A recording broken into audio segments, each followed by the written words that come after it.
Question 1. A 45-year-old unrestrained driver is brought in following a high-speed deceleration motor vehicle collision. The patient is drowsy. Blood pressure is 85/50 millimeter of mercury, heart rate is 125 BPM, and the focused assessment with sonography for trauma, fast, exam is positive in the spinorenal recess. What is the initial management priority according to ATLS principles? A. Immediate transfer to the operating room for exploratory laparotomy. B. Aggressive fluid resuscitation with crystalloids followed by type-specific blood. C. Administration of vasopressors to maintain a mean arterial pressure, MAP, greater than 65 millimeters of mercury. D. Rapid sequence intubation for airway protection due to decreased level of consciousness. Answer. A. Immediate transfer to the operating room for exploratory laparotomy. This question tests the management of hemorrhagic shock secondary to blunt abdominal trauma, indicated by hypotension and a positive fast exam. The key finding is hemodynamic instability, BP 85/50, HR 125, combined with clear evidence of intra-abdominal bleeding. For an unstable patient with a positive fast in the context of blunt trauma, operative intervention is required immediately to control the source of bleeding. Resuscitation precedes definitive control, but in this scenario of clear surgical indication, the initial move after ABCs are addressed is preparation for the OR. Here's an easy way to remember this. Unstable plus positive fast equals operating room. Question 2. What is the most reliable clinical sign indicating a tension pneumothorax requiring immediate intervention? A. Tracheal deviation to the side opposite the injury. B. Absent or diminished breath sounds on the affected side. C. Hyperresonance to percussion over the injured lung field. D. Unilateral decreased tactile fremitus. Answer. A.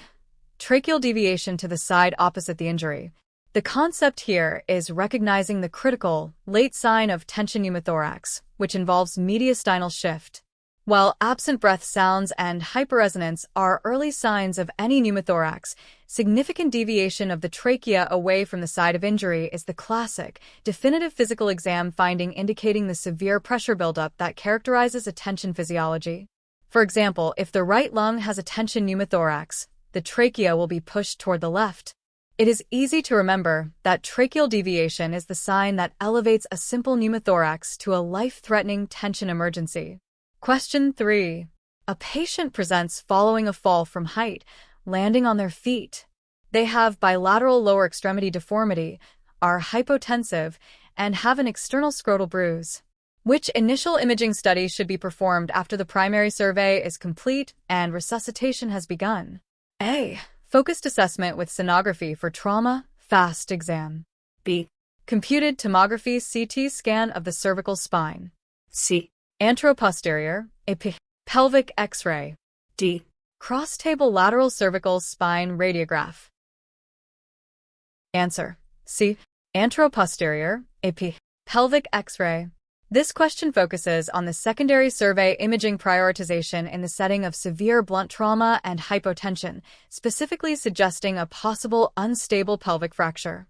In a hypotensive trauma patient, the AP pelvic radiograph is mandated early in the secondary survey because an unstable pelvic fracture can be a massive source of ongoing hemorrhage that requires immediate stabilization or angiography. Although the spine requires clearance, hemodynamic stability governs the order of subsequent steps, making the pelvis a higher priority than detailed CT imaging initially. Remember this. If the patient is in shock, look for the big bleeds first, and the pelvis is one of the largest, most readily assessed bleeding sites. Question 4. Which fluid resuscitation strategy is recommended for a patient with severe traumatic brain injury, TBI, presenting with hypotension, systolic BP less than 90 millimeters of mercury? A. Maintain a systolic blood pressure goal of 120 millimeters of mercury or higher. B. Use hypertonic saline exclusively to manage cerebral edema. C. Allow a lower permissive hypotension to avoid worsening intracranial pressure. D. Administer 500 milliliters of 5% dextrose in water, D5W boluses. Answer. A. Maintain a systolic blood pressure goal of 120 millimeters of mercury or higher. This question addresses the specific resuscitation targets in the context of TBI, where secondary brain injury from hypoperfusion is a major concern. Hypotension in TBI is strongly correlated with poor neurological outcomes because it directly compromises cerebral perfusion pressure. Therefore, ATLS mandates aggressive management to maintain adequate cerebral blood flow, typically aiming for a systolic blood pressure above 100 or 110 millimeters of mercury, often targeted at 120 millimeters of mercury in modern protocols for optimal brain oxygenation. A good tip is to treat the head injury aggressively. In TBI, low blood pressure is brain injury, so keep that systolic pressure up. Question 5. A restrained infant involved in a pedestrian versus vehicle incident presents with isolated snoring respirations and no palpable cervical spine control due to crying agitation. What is the most appropriate initial step for definitive airway management during the primary survey? A. Nasopharyngeal airway insertion after cervical spine stabilization. B. Endotracheal intubation performed with inline stabilization. C. Cricothyroidotomy using a needle technique. D. Jaw thrust maneuver followed by bag valve mask ventilation. Answer: B. Endotracheal intubation performed with inline stabilization. The core concept here is securing the airway in a pediatric patient with signs of impending respiratory failure. Snoring implies upper airway obstruction, who also requires cervical spine protection. In infants and small children, the relatively larger occiput and floppy epiglottis makes supraglottic airways less reliable, making endotracheal intubation the definitive choice when the airway is compromised, all while maintaining manual inline stabilization, MILS for the spine. For instance, using a rescue airway like a supraglottic device might fail due to the pediatric airway anatomy, necessitating immediate intubation. Remember, when the airway is failing in a child, intubation while stabilizing the neck is the standard approach. Question 6. What finding on an abdominal CT scan of a hemodynamically stable patient with minor abdominal tenderness most strongly suggests the need for surgical intervention? A. Grade 2 splenic laceration without active extravasation. B. Minor liver contusion with subcapsular hematoma. C. Pneumoperitoneum without signs of hollow viscous injury. D. Active contrast extravasation from a solid organ injury. Answer: D. Active contrast extravasation from a solid organ injury. This tests the interpretation of imaging in stable trauma patients, distinguishing between injuries managed non-operatively and those requiring surgery.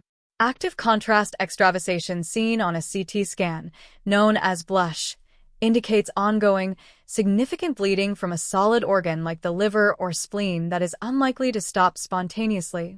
While splenic and liver injuries are common, active blush signifies hemodynamic instability risk and mandates operative control or embolization, unlike minor lacerations or simple pneumoperitoneum. The practical takeaway here is that contrast blush on CT means active bleeding, which usually means you need to intervene surgically or radiologically. Question 7. A patient sustains a full-thickness circumferential burn to the extremity, which is now cool, pale, and has absent radial pulses. What is the most urgent required intervention to prevent limb necrosis? A. Elevation of the extremity and application of sterile dressings. B. Intravenous administration of broad-spectrum antibiotics. C. Escharotomy. D. Fasciotomy. Answer: C. Escharotomy. The question describes a circulatory compromise caused by a circumferential, full-thickness burn, which creates a rigid, non-yielding layer of dead tissue called eschar. This tightening constricts underlying muscle compartments and blood vessels, necessitating an escharotomy, a surgical incision through the eschar, to release the pressure and restore blood flow. Fasciotomy is reserved for compartment syndrome within the muscle bellies, whereas escharotomy addresses the skin tension itself. Remember, circumferential, pale, and pulseless equals immediate escharotomy to restore circulation. Question 8. During the initial management of a patient with severe isolated head injury, what is the recommended initial management goal for oxygenation? A. Maintain $\text POW underscore $2 greater than 60 millimeters of mercury. B. Maintain $text SPO underscore $2 greater than 90%. C.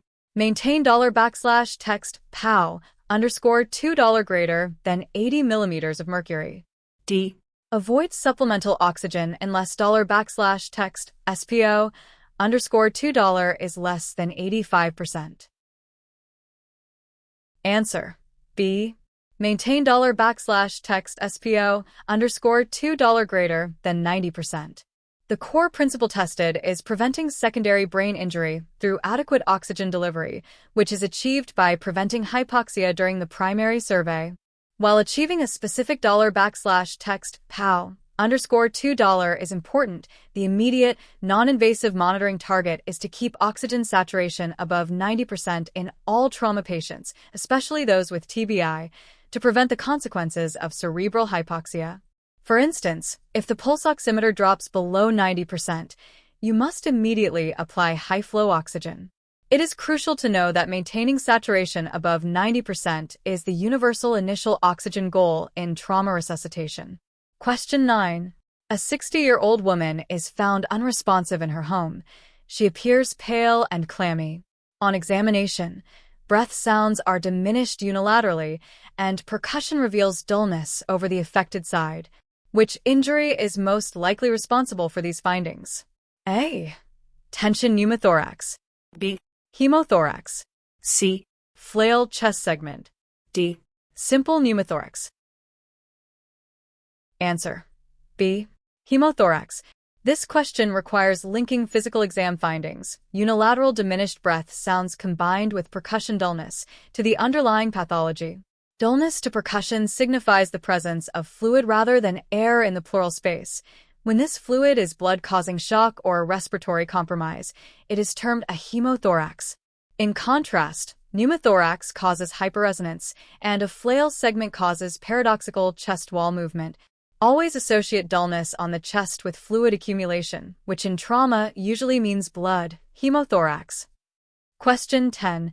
What is the appropriate initial step in managing an open pneumothorax sucking chest when on the trauma bay arrival? A. Needle decompression into the second intercostal space anteriorly. B.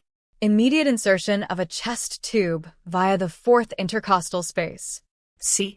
Covering the defect with an occlusive dressing taped on 3 sides. D. Performing a finger thoracostomy for rapid decompression.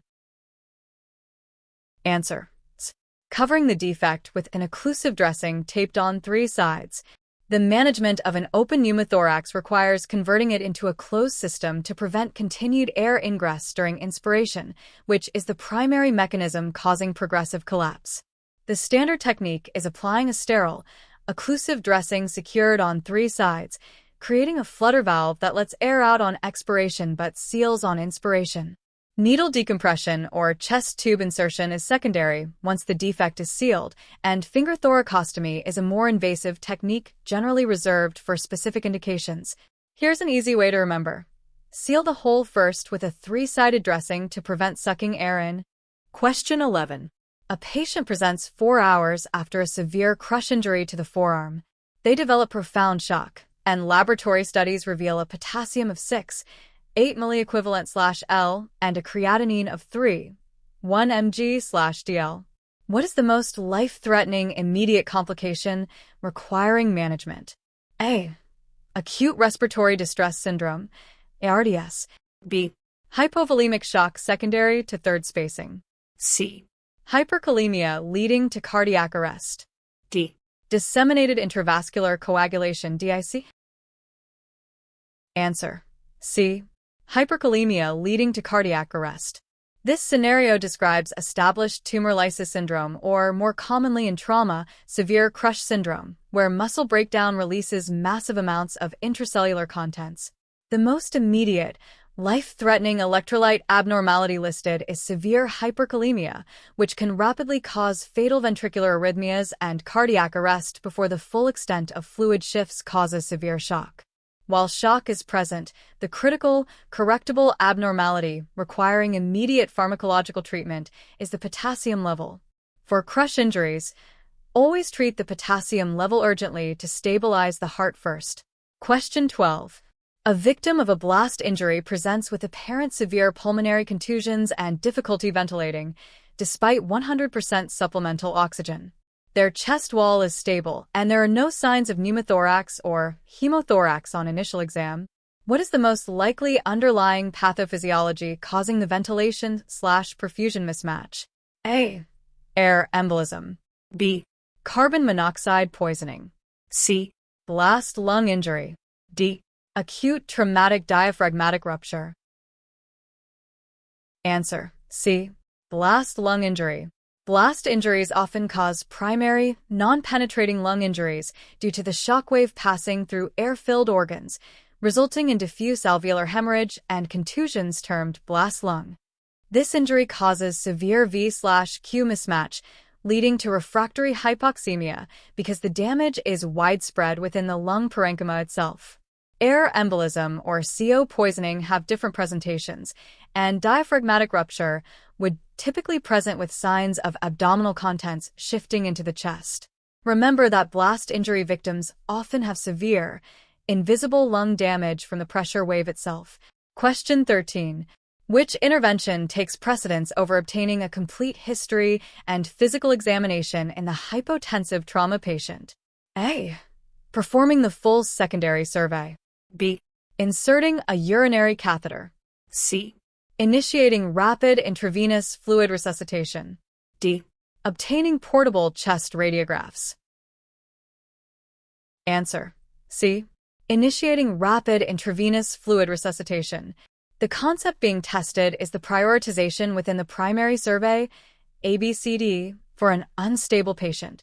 Hemodynamic instability, evidenced by hypotension, mandates immediate intervention to restore circulating volume before proceeding with detailed assessments or diagnostic tests that take time away from resuscitation. Obtaining history or performing the secondary survey are crucial later steps, but circulating volume must be addressed first. If the patient is crashing, hypotensive, the immediate priority is putting fluid in the veins to stabilize them before anything else. Question 14. Which factor is the strongest predictor of adverse outcomes following burns in adults? A. Location of the burn, e.g., face versus handy. B. Total body surface area, TBSA, burned. C. Presence of inhalation injury. D. Degree of the burn, second versus third degree. Answer: C. Presence of inhalation injury. While TBSA burned is a major factor, current ATLS protocols emphasize that the presence of an associated inhalation injury dramatically increases morbidity and mortality, often surpassing the risk posed by the TBSA size alone. Inhalation injury leads to airway edema, respiratory failure, pneumonia, and systemic inflammation, making it the most critical independent predictor of poor outcome in adult burn patients. For example, a 20% TBSA burn without inhalation is far less dangerous than a 10% TBSA burn with evidence of smoke inhalation. Always look for the airway compromise first, as it signals the worst prognosis. Question 15. A patient with a suspected unstable pelvic fracture is hemodynamically unstable, BP 70/40 mmHg, despite initial fluid resuscitation. What is the next most appropriate intervention after initiating blood transfusion? A. Application of an external pelvic binder or sheet. B. Immediate transfer to the operating room for angiography. C. Placing the patient in a head-up position to reduce intracranial pressure. D. Performing an emergent diagnostic peritoneal lavage DPL. Answer: A. Application of an external pelvic binder or sheet. This question tests the management sequence for life-threatening pelvic ring disruption causing hemorrhage in an unstable patient. After initial volume resuscitation fails and transfusion is started, the next essential step is mechanical stabilization of the pelvis to physically compress the disrupted venous plexus and reduce blood loss. Angiography or surgery comes after mechanical stabilization is achieved, and DPL is rarely used now for blunt trauma assessment. The practical tip is to stabilize the unstable pelvis externally immediately to tamponade the bleeding vessels. Question 16. What change in the systemic circulation is expected immediately following the administration of high-dose intravenous narcotics, e.g., fentanyl, for pain control in a patient with severe blunt trauma? A. Increased venous return due to peripheral vasoconstriction. B. Decreased systemic vascular resistance, S-fear due to venodilation. C. Increased heart rate secondary to sympathetic stimulation. D. Decreased myocardial contractility, leading to increased cardiac output. Answer: B. Decreased systemic vascular resistance, SVR due to venodilation. The concept here is understanding the acute hemodynamic effects of opioids, which primarily cause venodilation, especially at higher doses. Venodilation leads to peripheral pooling of blood, reducing the amount of blood returning to the heart, preloading, which subsequently decreases overall systemic vascular resistance and can cause transient hypotension, particularly in a patient already volume depleted. This effect contrasts with sympathomimetics, which cause constriction. Remember that high doses of narcotics generally cause vasodilation and a drop in blood pressure. Question 17. Which maneuver is essential for maintaining a patent airway in an adult patient with an intact cervical spine suspected of having a cervical spine injury? A. Head tilt, chin lift maneuver. B. Jaw thrust maneuver. C. Nasopharyngeal airway insertion. D. Bag valve mask ventilation with a rigid cervical collar in place. Answer: B. Jaw thrust maneuver. When managing the airway in a trauma patient where a significant cervical spine injury is possible, the standard maneuver to lift the tongue off the posterior pharynx and open the airway is the jaw thrust, which minimizes movement at the neck vertebrae. The head tilt/chin lift maneuver is contraindicated until the cervical spine is cleared radiologically. Therefore, the jaw thrust is the safest method used during the primary survey for suspected C-spine injury. Here's an easy way to remember. For the neck, always use the jaw thrust, never the head tilt. Question 18. A patient is intubated in the trauma bay for respiratory failure secondary to multiple rib fractures and sternal instability, flailed chest. Post-intubation, the patient becomes profoundly hypotensive. What is the most likely immediate cause related to positive pressure ventilation? A. Increased intrathoracic pressure impairing venous return. B. Worsening pulmonary contusion due to high tidal volumes. C. Increased systemic vascular resistance secondary to pain relief. D. Acute adrenal crisis due to underlying trauma. Answer: A. Increased intrathoracic pressure impairing venous return. Positive pressure ventilation, used during intubation, increases pressure within the chest cavity, which impedes the normal return of blood to the heart, venous return, by compressing the vena cavae. This reduction in preload leads directly to a drop in cardiac output and subsequent hypotension, a common consequence of positive pressure ventilation in a compromised patient. This is why volume resuscitation often needs to be aggressive when initiating mechanical ventilation in trauma. Think of it this way: positive pressure pushes air in, but it simultaneously pushes venous blood out, lowering heart filling. Question 19. What is the recommended crystalloid solution for initial resuscitation of the normotensive trauma patient awaiting blood products? A. 5% dextrose in water, D5W. B. 0.45% sodium chloride, half normal saline. C. Lactated Ringer's solution. D. 5% dextrose in 0.45% sodium chloride. Answer: C. Lactated Ringer's solution. This question tests the preferred crystalloid choice for initial volume expansion in trauma resuscitation, especially when blood products are not yet available or necessary.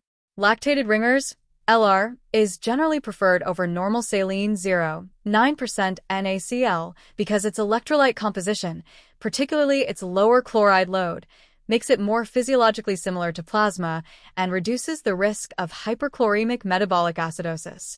While 0.9% saline is often immediately available, LR is the preferred balanced crystalloid when rapid infusion is anticipated.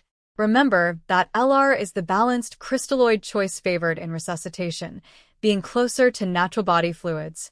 Question 20. A patient presents with deep penetrating stab wounds to the flank, but remains fully alert, hypertensive, and reports no pain. The initial FAST exam is negative. What is the most appropriate diagnostic step next? A. Immediate exploratory laparotomy. B. Exploration of the wound track in the operating room. C.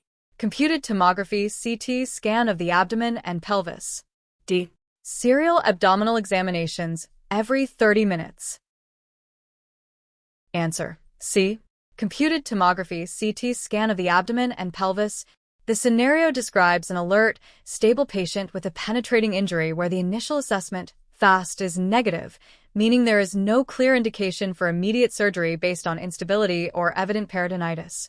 In this stable setting, CT scanning provides the best, most detailed assessment of potential deep organ injury caused by the penetrating object. Wound exploration is rarely indicated in the flank or back unless there is clear violation of overlying fascia, making CT the definitive non-operative diagnostic tool here. If the patient is stable and FAST is negative, CT is the gold standard for deep evaluation. Question 21. A 22-year-old restrained front seat passenger involved in a head-on collision has paradoxical chest wall movement over the left lower ribs and develops severe respiratory distress. The initial chest X-ray shows a widened mediastinum. What is the most critical life-threatening injury that must be rapidly identified and managed? A. Tension pneumothorax. B. Pulmonary contusion. C. Aortic injury. D. Hemothorax. Answer: C. Aortic injury. This question tests the recognition of associated injuries with specific mechanisms. A severe frontal impact combined with signs of flail chest and a widened mediastinum on X-ray are highly suggestive of a blunt traumatic aortic injury. BTAI carries a very high mortality, and prompt diagnosis by a CT angiography followed by definitive repair is the immediate life-saving priority, even before managing the flail segment definitively.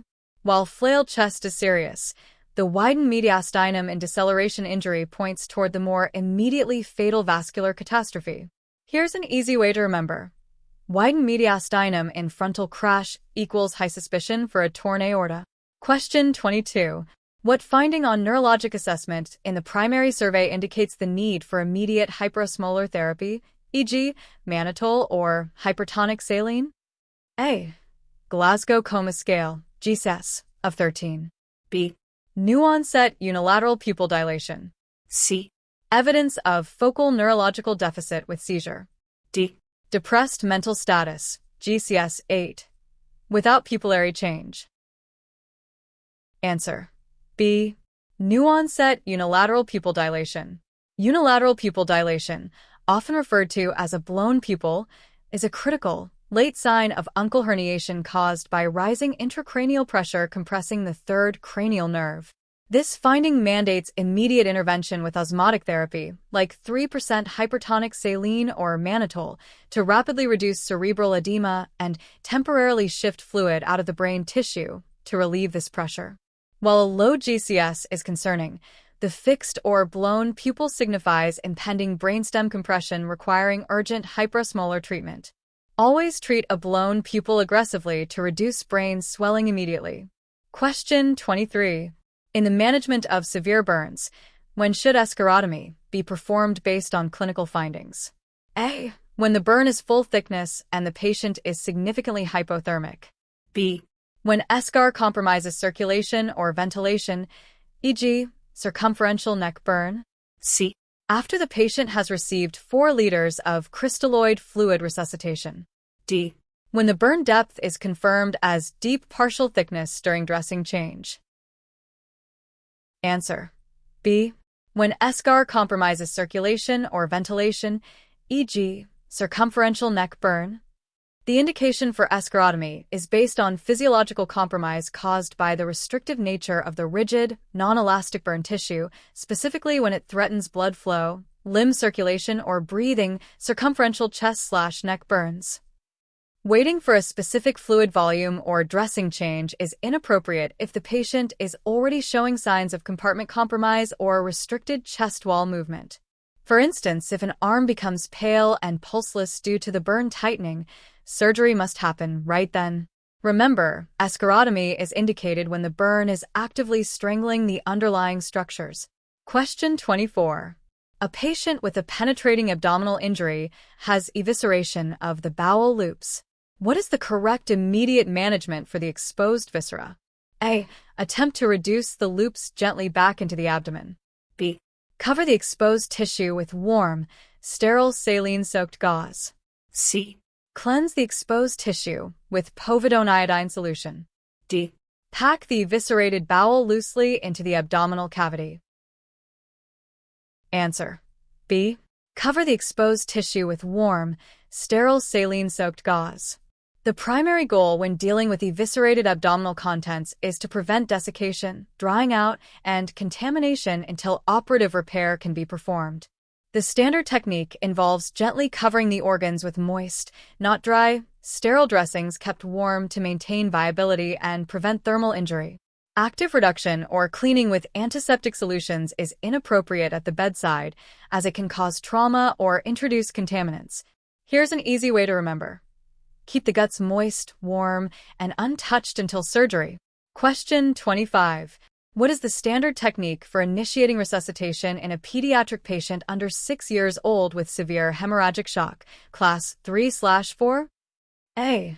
Immediate infusion of 20 milliliters per kilogram of isotonic crystalloid followed by reassessment. B. Bolus infusion of 10 milliliters per kilogram of 5% dextrose in water, D5W. C. Immediate initiation of packed red blood cell, PRBC, transfusion at 10 milliliters per kilogram. D. Early administration of vasopressors to increase systemic vascular resistance. Answer. C.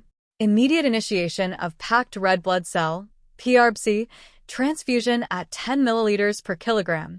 While ATLS recommends an initial crystalloid challenge in milder pediatric shock, class 3/4 shock, severe compromise in children, especially due to hemorrhage, warrants immediate blood product transfusion to restore oxygen carrying capacity quickly. The recommended initial resuscitation dose for blood in pediatric shock is 10 milliliters per kilogram of warmed PRBCs, bypassing the crystalloid phase, often used in adults for minor shock. For example, if a 20 kilograms child is in profound shock, 200 milliliters of blood should be given rapidly. Remember, in severe pediatric hemorrhagic shock, blood is better than crystalloid up front. Question 26. Which finding in a patient with blunt chest trauma is an absolute indication for immediate tube thoracostomy placement without waiting for an X-ray? A. Evidence of a large subcutaneous emphysema. B. Unilateral decreased breath sounds and dullness to percussion. C. Tracheal deviation to the opposite side. D. Painful crepitus upon palpation of the chest wall. Answer. C. Tracheal deviation to the opposite side. Tracheal deviation away from the injured side is the hallmark physical sign of a tension pneumothorax, representing such severe mediastinal shift that it compromises venous return and cardiac output, which is immediately life-threatening. This finding mandates needle decompression followed immediately by definitive tube thoracostomy insertion, regardless of other imaging or assessment findings, as delay is fatal. While decreased breath sounds and dullness suggest fluid/air, tracheal deviation signifies impending cardiovascular collapse. The key takeaway is that signs of severe mediastinal shift require immediate intervention to decompress the chest. Question 27. A patient presents with a deep neck laceration at the C4 level, spurting bright red blood intermittently with the pulse. After applying direct pressure, the patient becomes hypotensive. What is the most appropriate immediate technique to control hemorrhage before definitive surgical repair? A. Placement of a Foley catheter into the wound tract. B. Packing the wound tightly with gauze sponges. C. Application of a circumferential neck tourniquet. D. Digital occlusion or placement of a deep suture ligation. Answer. D. Digital occlusion or placement of a deep suture ligation. The description of spurting bright red blood indicates injury to a major artery, likely carotid or subclavian. demanding immediate hemorrhage control. While direct pressure is the first step, if it fails, temporary digital occlusion proximal to the injury or placement of a deep, temporary ligature is required until the patient can be taken to the operating room for formal vascular repair. Applying a tourniquet to the neck is dangerous and ineffective for deep vascular injury, and packing without direct pressure is less reliable than direct digital control. Remember, when major arterial bleeding in the neck fails to stop with direct pressure, you must use your fingers or a temporary suture to clamp the vessel until surgery. Question 28. What is the recommended endpoint for initial intravenous crystalloid fluid resuscitation in the normotensive trauma patient being evaluated for blunt abdominal injury? A. Urine output of 50 milliliters per hour. B. Restoration of palpable peripheral pulses. C. Improvement in mental status. D. Absence of tachycardia and normalization of systolic blood pressure. Answer: D.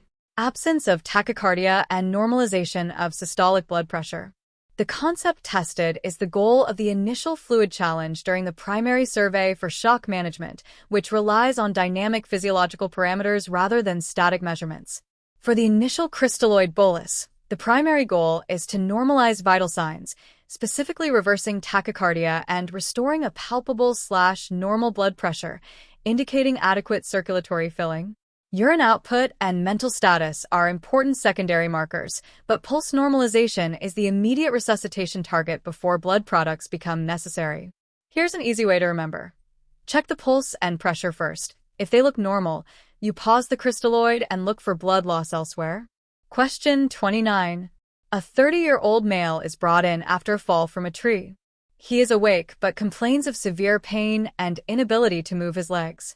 His blood pressure is 140/90 mmHg and heart rate is 60 bpm, which finding, if present, would most strongly suggest a specific spinal cord injury pattern.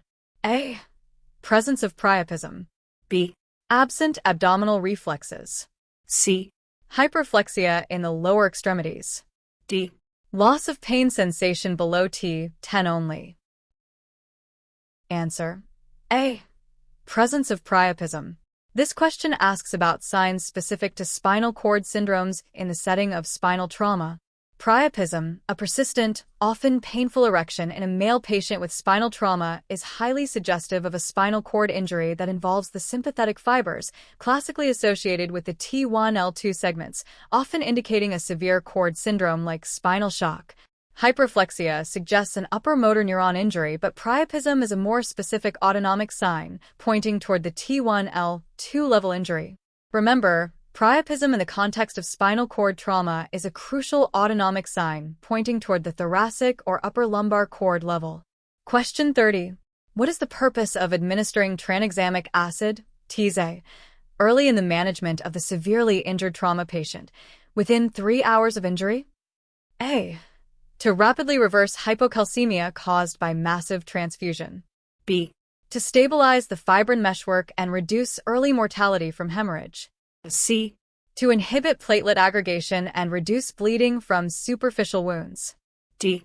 To decrease systemic inflammation associated with polytrauma. Answer: B. To stabilize the fibrin meshwork and reduce early mortality from hemorrhage. TBSA is an antifibrinolytic agent that works by preventing the breakdown of existing blood clots, thereby stabilizing the fibrin matrix that forms at sites of injury. In patients with significant hemorrhage, especially early on, TBSA reduces bleeding and has been shown to decrease mortality associated with exsanguination, provided it is given within the critical first 3 hours. This mechanism is distinct from reversing coagulopathy or reducing inflammation, focusing purely on clot stabilization. The crucial takeaway is that TBSA stabilizes clots, reducing death from bleeding if given early. Question 31. Which type of fracture is most likely to cause significant life-threatening hemorrhage in an adult due to disruption of the pelvic venous plexus? A. Isolated acetabular fracture. B. Unstable open book pelvic fracture. C. Stable transverse sacral fracture. D. Non-displaced pubic ramus fracture. Answer: B. Unstable open book pelvic fracture. An unstable, open book, pelvic fracture involves disruption of the anterior pelvic ring where the pubic symphysis is separated, which often shears the venous plexuses located centrally within the pelvis. These venous injuries cause massive, difficult-to-control retroperitoneal bleeding, leading to profound shock even without associated major arterial injury. Isolated acetabular fractures or stable/non-displaced fractures typically cause less hemorrhage requiring emergency stabilization. Remember, instability, especially anterior ring disruption, is what allows the venous plexus to bleed freely. Question 32.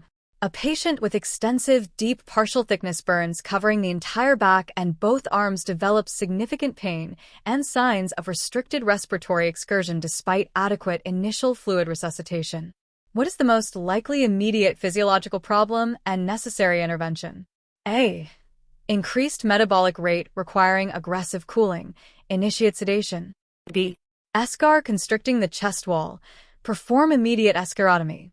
C. Developing adult respiratory distress syndrome. ARDS. Initiate mechanical ventilation. D. Severe hypovolemia due to burn shock. Increase crystalloid infusion rate. Answer. B. Eschar constricting the chest wall. Perform immediate escherotomy. The key finding is restricted respiratory movement in the context of a large, deep burn covering the trunk, indicating that the inelastic, tough burn tissue, eschar, is circumferentially tightening around the chest wall, preventing full chest expansion. This mechanical restriction requires an escherotomy, surgical incision through the eschar, to relieve the pressure and allow adequate ventilation. While ARDS or hypovolemia are concerns in burns, the acute mechanical limitation points directly to the need for immediate escherotomy. Always check chest compliance when there are large, circumferential truncal burns. Question 33. During the secondary survey, the examiner finds crepitus and obvious deformity in the midface, along with clear fluid leaking from both nares. What is the most urgent intervention related to this finding prior to transport for definitive imaging? A. Packing the nares firmly with gauze to stop the leakage. B. Immediate administration of prophylactic broad-spectrum antibiotics. C. Gentle placement of NG tube to suction, avoiding the posterior pharynx. D. Performing a brief, cautious visual inspection of the nasopharynx. Answer. C. Gentle placement of NG tube to suction, avoiding the posterior pharynx. The presence of clear fluid leaking from the nose, Hemorrhage, in the setting of severe midface trauma suggests a potential basal skull fracture with cerebrospinal fluid, CSF, leak, indicating a communication between the brain's fluid space and the outside world. While one should not aggressively probe the nose, the most important immediate safety measure is to gently place an NG tube, ensuring it passes through the floor of the mouth or oropharynx, not the fractured cribriform plate, to avoid intracranial entry. Packing the nares is dangerous, as it traps potential infection and may cause tamponade injury. Remember to pass the NG tube through the mouth, not the nose, if a basal skull fracture is suspected. Question 34. A patient sustained a blast injury and is now experiencing profound dyspnea and cough, but their chest X-ray appears relatively clean, showing only minor scattered infiltrates. The patient is not responding well to high-flow oxygen. What is the most likely cause of persistent life-threatening hypoxemia? A. Delayed onset of tension pneumothorax. B. Hemorrhage into the bowel causing third spacing. C. Occult pulmonary vascular congestion or alveolar hemorrhage, blast lung. D. Severe laryngospasm refractory to muscle relaxants. Answer. C. Occult pulmonary vascular congestion or alveolar hemorrhage, blast lung. This question reinforces the concept of blast lung injury, where the primary insult is direct barotrauma to the alveoli, causing capillary damage and internal hemorrhage, contusion. This damage often results in significant V/Q mismatch, leading to profound hypoxemia that can be refractory to simple oxygen administration and may not show severe radiographic findings initially, unlike standard pneumothorax. It is crucial to recognize that blast injuries cause severe internal lung damage without always creating a large pneumothorax. Here's a good tip. If a blast victim is severely hypoxic but the chest X-ray is only mildly abnormal, suspect blast lung injury. Question 35. What is the primary goal of the damage control resuscitation philosophy in the massively bleeding trauma patient? A. Achieving complete normalization of all laboratory values before surgery. B. Minimizing the administration of crystalloid solutions and prioritizing blood products. C. Correcting coagulopathy using only fresh frozen plasma, FFP. D. Avoiding all invasive monitoring until the patient reaches the ICU. Answer. B. Minimizing the administration of crystalloid solutions and prioritizing blood products. Damage control resuscitation (DCR) is a modern approach emphasizing a massive transfusion protocol utilizing balanced ratios of blood components, RBCs, plasma, platelets, while intentionally limiting the use of acellular crystalloid solutions. Excessive crystalloid dilutes clotting factors, exacerbates acidosis and hypothermia, the lethal triad, and worsens coagulopathy. Therefore, the core principle is to replace what is lost with blood components immediately, rather than diluting the remaining elements with crystalloids. Remember this core concept. In massive bleeding, give blood components, not just crystalloid, to avoid diluting the remaining clotting factors.